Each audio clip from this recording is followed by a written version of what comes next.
Do I have everybody's attention now? Yo, même sur Catch Attrape, la chaîne où on parle catch, aujourd'hui review de NXT du 23 avril 2020.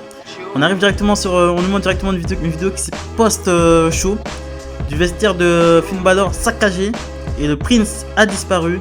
Donc William Regal annule son match contre le Dream ce soir qui devrait ouvrir le show. Donc Finn Balor enlevé, vestiaire saccagé. William annule le match de Finn Balor contre le Dream en main event, en opener. Voilà comment c'est NXT. Directement, Dream arrive sur le ring en se moquant de Finn Balor. Il se moque de Finn Balor. Il est directement coupé par The Undisputed Era, Adam Cole qui vient seul. Il accuse Velveteen Dream d'avoir fait disparaître Balor pour avoir sa chance pour le titre, pour maximiser ses chances pour le titre. Mais il dit qu'il ne sait pas ce qui est arrivé à Balor, mais il sait ce qui va lui arriver à lui. Il se fait attaquer par Bobby Fish et Roderick Strong. Ils se mettent à 3 dessus. Mais c'est Keith Lee, le champion nord-américain, qui vient sauver les fesses du Dream. J'ai bien aimé que Cole accuse Dream, se serve du fait que Balor se doit faire enlever pour accuser Dream. Bon, le fait est que Keith Lee pousse Adam Cole ce spot, vous allez faire combien de fois? Ça fait 10 000 fois qu'ils font ce spot que Adam Cole il pousse Keith Lee. C'est bon frère, la première fois c'était bien, mais là c'est tout le temps. Dès que Keith Lee croise Adam Cole, il est obligé de faire le truc. Au bout d'un moment ça fait de la peine gros. J'adore Keith Lee, j'adore Adam Cole, mais les officiels, arrêtez de faire... eux, la WWE c'est un truc voilà. Dès qu'ils chopent un truc qui marche bien, ils vont le presser, ils vont le faire tous les jours. Au bout d'un moment frère, on connaît la chanson, on connaît la sauce, passez à autre chose. Shotzi Blackheart et Tegan Nox contre Dakota Kai et Raquel Gonzalez, une rivalité à 4 qui en ce moment ils arrêtent pas de s'affronter. De toute façon elles se tournent autour, elles se lâchent pas quoi. Raquel Gonzalez et Tegan Nox, elles se lâchent pas. De toute façon, elles se lâchent pas. Elles sont siamoises, elles sont collées à vie, frère. Victoire de Raquel Gonzalez qui gagne pour son équipe. Tegan Nox et Raquel Gonzalez, victoire avec un powerbomb de Raquel Gonzalez sur Shotzi Blackheart. Donc bonne victoire pour Raquel Gonzalez qui pin Shotzi Blackheart. Voilà. Ensuite une promo vidéo de Drake Maverick qui est montré sur le fait qu'il est viré. Qu'il soit viré, sa vidéo sur Twitter est diffusée. Et une vidéo aussi sur Jack Atlas est diffusée. De toute façon, tous les matchs pour le Cruiserweight Championship, il y aura une vidéo de diffusée. Malheureusement, aussi bon que le match soit, moi j'arrive pas à être dans un match où je sais pertinemment qui va gagner. Je peux pas être à 100% dedans parce que je sais à 100% qui va gagner et je sais que... Bon, je trouve ça un peu malsain. J'aurais préféré qu'il renvoie à Maverick et qu'il fasse venir un autre catcheur. Parce que moi je trouve ça vraiment malsain. Et après, victoire de Jack Atlas. Victoire de Jack Atlas, c'était un bon match. Avec une sorte de son. J'ai bien aimé le finisher de Jack Atlas, une sorte de roue sur les cordes. Et il enchaîne avec un DDT à la Gargano. J'ai beaucoup aimé cette prise. Mais moi je trouve ça malsain. Et il pousse le vice jusqu'à montrer les vidéos de Drake Maverick. Jusqu'à aller interviewer Maverick derrière à moitié qui part de NXT à moitié en pleurs, en fait de scénariser la détresse de Drake Maverick. Voilà, c'est ça, de scénariser sa détresse et de se servir de ça pour faire du buzz, pour faire parler quoi. Je trouve ça dégueulasse. Je dis la vérité, je trouve ça dégueulasse. J'aurais été Drake Maverick, je serais même pas venu. Kushida contre Tony Nese pour le Cruiserweight Championship Tournament. Vous savez l'amour que j'ai pour Kushida. Je veux qu'il gagne. Je suis derrière ce tournoi. J'ai jamais suivi de tournoi pour le titre Cruiserweight. Mais là je suis à fond derrière Kushida. Contre Tony Nese, ancien champion Cruiserweight qui veut reconquérir son titre. C'était un excellent combat. Voilà, très agréable à regarder. Que ce soit contre Kushida et Tony Nese, c'est vraiment chaud non plus. Victoire de Kushida qui s'impose avec un Spanish Fly enchaîné d'un armbar qui soumet Tony Nese. Donc Kushida qui se qualifie pour le prochain tour et il bat l'ancien champion Cruiserweight. On retrouve Johnny Gargano à table avec sa femme. Ils se vantent d'avoir battu Ciampa. Il dit que c'est pas un conte de fées, que quand elle arrive un peu avec les cheveux violets, elle a une nouvelle coupe de cheveux.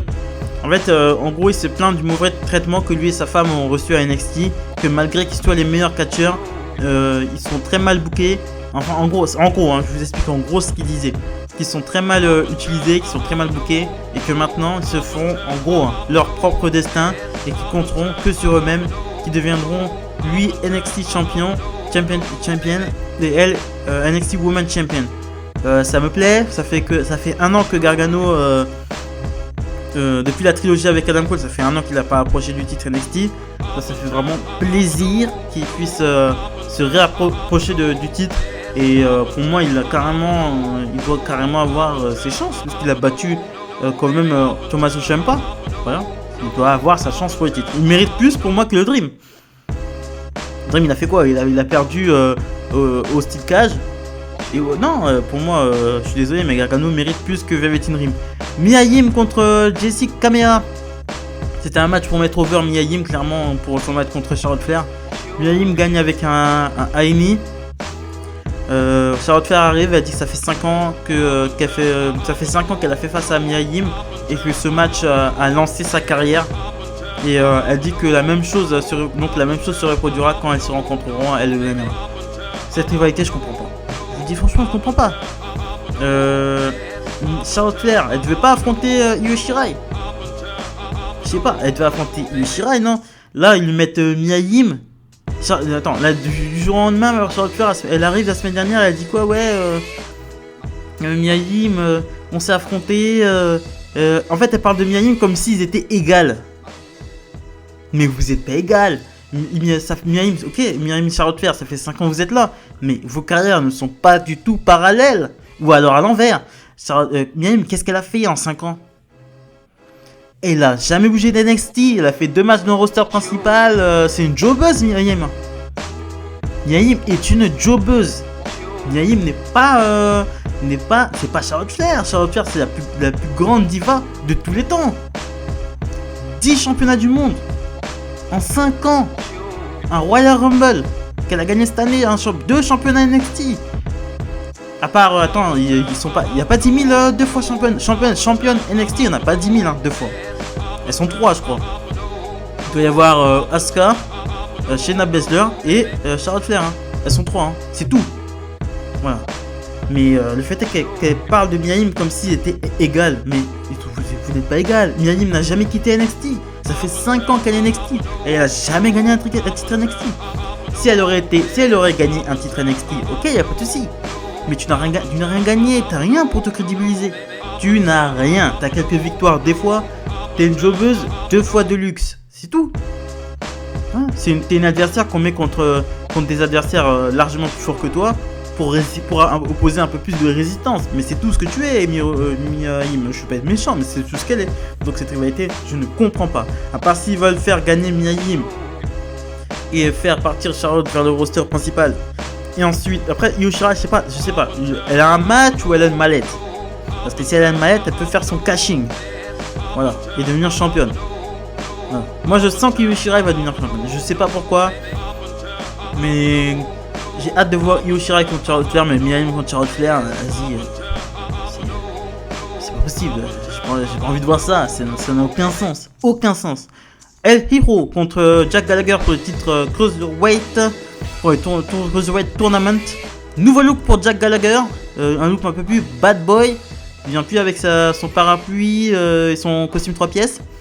Il aborde maintenant un tatouage sur le torse, s'il te plaît. Tatouage sur le bras. En mode vraiment bad boy, le mec. Il a plus sa petite moustache, là, la beubare. Il s'est rasé les cheveux. Bad boy, le mec qui rigole plus.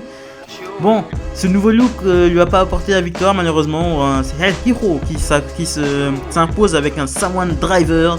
Voilà. El Hero que c'est ses débuts, je l'ai pas trouvé archi impressionnant.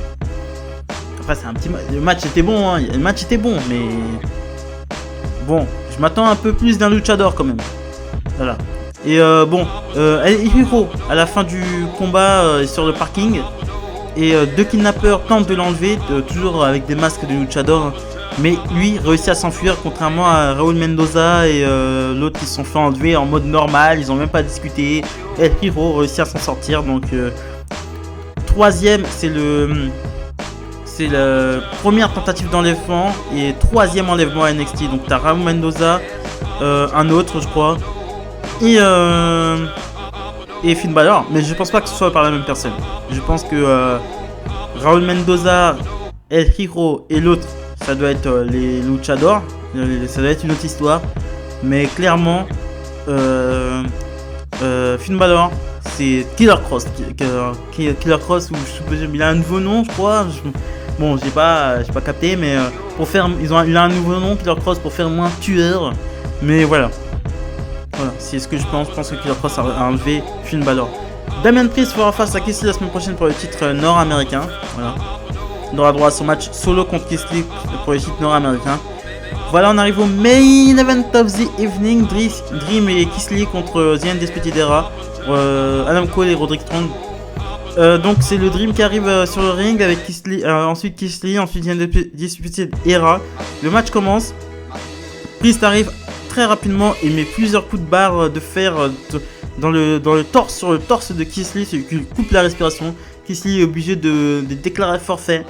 Donc Adam Cole et Strong s'en donnent à cœur joie sur Velveteen Dream, jusqu'à ce que Dexter Lumis arrive sur le côté du ring, sur le coin de ring, comme s'il était le partenaire de Dream. Donc Dream lui tape dans la main, Dexter Lumis fait le ménage, ensuite ils refont un tag et Dream place le Purple Rainmaker, ça descend du coude contre Adam Cole. Donc Velveteen Dream qui pin le champion en première victoire de Velveteen Dream depuis sa rivalité avec... ah non, il a battu Bobby. Donc voilà, voilà. Dexter Lumis, j'aime beaucoup. Pour moi, voilà, Dexter Lumis, pour moi, il a quelque chose de spécial. Pour moi, bref, je vais vous dire la vérité, hein. The Fiend, Bray Wyatt, pour moi, ils ont rien de spécial. Hein. C'est des personnages qui ont... Ça a été pompé sur du Mankind, ça a été pompé sur du Kane, ça a été pompé sur du Undertaker, mais il n'a rien de spécial, hein, le Fiend. Hein. Ceux qui me disent que le Fiend il est spécial, je te dirais non, c'est non. Le Fiend n'est pas spécial. Voilà. C'est pas nouveau, c'est quelque chose de pompé, même son finisher il est pompé, c'est son finisher, c'est le finisher de Mick Foley, voilà. Et voilà, le Fiend c'est un personnage pompé, voilà, clairement. Dexter Lumis c'est quelque chose de nouveau, quelque chose qu'on voit. Je sais pas, il est là, il te regarde comme ça, il a ses yeux bleus, ses cheveux blonds, qui fait très allemand, voilà, Troisième Reich. Mais j'aime beaucoup ce personnage. Il a quelque chose, il est spécial. Mais comment